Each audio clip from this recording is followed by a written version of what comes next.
உலகக்கோப்பை கால்பந்து தொடரின் ரவுண்ட் ஆஃப் 16 சுற்றில் அர்ஜென்டினா மற்றும் எகிப்து அணிகளுக்கு இடையே நடைபெற்ற ஆட்டத்தில் நடுவர் மற்றும் வீடியோ அசிஸ்டன்ட் ரெஃபரி அதாவது VAR எடுத்த சில சர்ச்சைக்குரிய முடிவுகள் உலக அளவில் பெரும் விவாதத்தை ஏற்படுத்தியுள்ளன. ஃபிஃபா உலகக்கோப்பை கால்பந்து தொடரில் அமெரிக்காவின் அட்லாண்டா மைதானத்தில் நடப்பு சாம்பியனை எதிர்கொண்டது ஆப்பிரிக்க நாடான எகிப்து. விறுவிறுப்பாக நடைபெற்ற இந்த உலகக்கோப்பை நாக் அவுட் போட்டியில் ஆட்டத்தின் 78வது நிமிடம் வரை எகிப்து அணி முன்னிலையில் இருந்தது.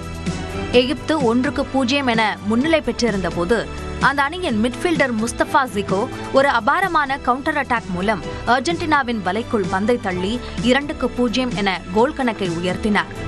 ஆனால் நடுவர் பிரான்சாய்ஸ் லெட்டெக்சியர் பிட்சைட் மானிட்டரை ஆய்வு செய்து அந்த கோலை மறுத்தார். கோல் அடிக்கப்படுவதற்கு சுமார் 10 வினாடிகளுக்கு முன்பு எகிப்தின் சொந்த பகுதியில் உள்ள தற்காப்பு அரணில் மர்வான் அத்தியா என்பவர் அர்ஜென்டினாவின் லிசாண்ட்ரோ மார்டினஸை பின்னால் இழுத்து அவரது காலில் மிதித்ததாக கூறி இந்த கோல் ரத்து செய்யப்பட்டது.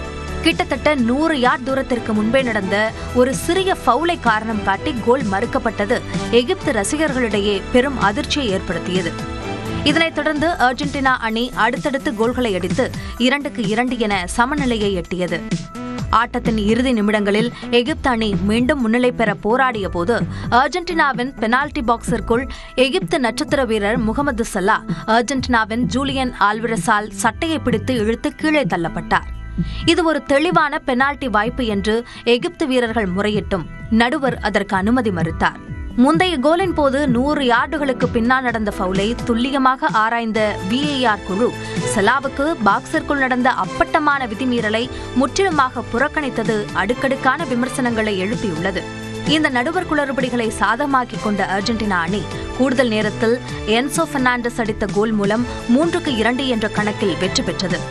இந்த தோல்வியால் எகிப்து அணி உலகக்கோப்பையை விட்டு வெளியேறியது. போட்டிக்கு பிறகு பேசிய எகிப்து அணியின் தலைமை பயிற்சியாளர் ஹுசாம் ஹாசன் தங்களின் குவார்டர் ஃபைனல் கனவு நடுவர்களால் திட்டமிட்டு பறிக்கப்பட்டுள்ளதாகவும் தாங்கள் மிக மோசமாக ஏமாற்றப்பட்டுள்ளதாகவும் பகிரங்கமாக குற்றம் சாட்டியுள்ளார். அர்ஜென்டினா கேப்டன் லியோனல் மெஸ்ஸி உலகக்கோப்பையில் தொடர வேண்டும் என்பதற்காகவே ஃபிஃபா இவ்வாறு அர்ஜென்டினாவுக்கு ஆதரவாக செயல்படுகிறது என்ற எகிப்து தரப்பின் குற்றச்சாட்டு சர்வதேச கால்பந்து வட்டாரத்தில் தற்போது பெரும் புயலை கிளப்பியுள்ளது. இந்த தோல்வி மூலம் லுகா மோத்ரிச், நெய்மர், ரொனால்டோ வரிசையில் எகிப்தின் தலைசிறந்த முகமது சலாவிற்கும் இது கடைசி உலகக்கோப்பை போட்டியாக அமைந்தது ரசிகர்களுக்கு சோகத்தை ஏற்படுத்தியுள்ளது.